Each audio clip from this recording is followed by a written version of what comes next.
Here we have the Philodendron Fuzzy Petiole, named after, you guessed it, the fuzzy petioles that it has. This is a fairly new and popular philodendron. This is early 2022, but there's nothing actually special about its care, at least in terms of being different from other philodendron you may have already grown. If you have had success with other philodendron, like Monstera, or any of the regular Monstera or philodendron rather that you would see or have around the shop typically, then you'll have success with this one as well.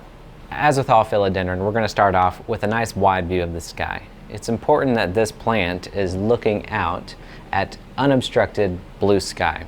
Now, we don't need to have it right in a window that's really hot, like a south-facing window or a west-facing window, but still ensure that it's getting a nice wide view of the sky. As far as watering goes, during the spring and summer months, this is when it is actively growing, and during that time period we let the plant dry out 25% between watering. During the winter months, the plant is going to go dormant, and in that time period we water when it's about 50% dry.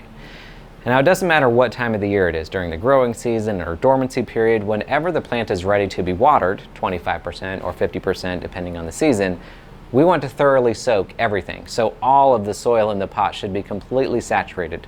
Of course, always letting the excess water drain out of these bottom drainage holes. We like to repot these plants when roots are coming out of the bottom drain here, or circling around the top of the pot, or refreshing the soil every 2 years is a pretty standard practice.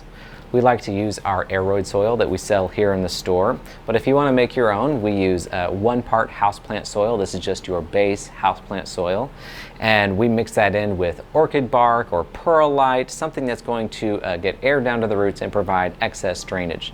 These plants do like to retain a little bit of moisture, but a very free-flowing, chunky mix is going to do really, really well for them. For fertilizers, we just do that during the spring and summer months. So when it's actively growing, we would apply a liquid-soluble or a granule fertilizer. 15-15-15 or 20-20-20 is going to do really good for these guys, but they don't need fertilizer during their dormancy season. If you start to see growth slow down during the winter months, the fall and the winter months, that's a good indicator that you should stop fertilizing. But that's going to do it for the care instructions for the Philodendron Fuzzy Petiole, a very rewarding and easy to grow houseplant, especially if you're already familiar with philodendron.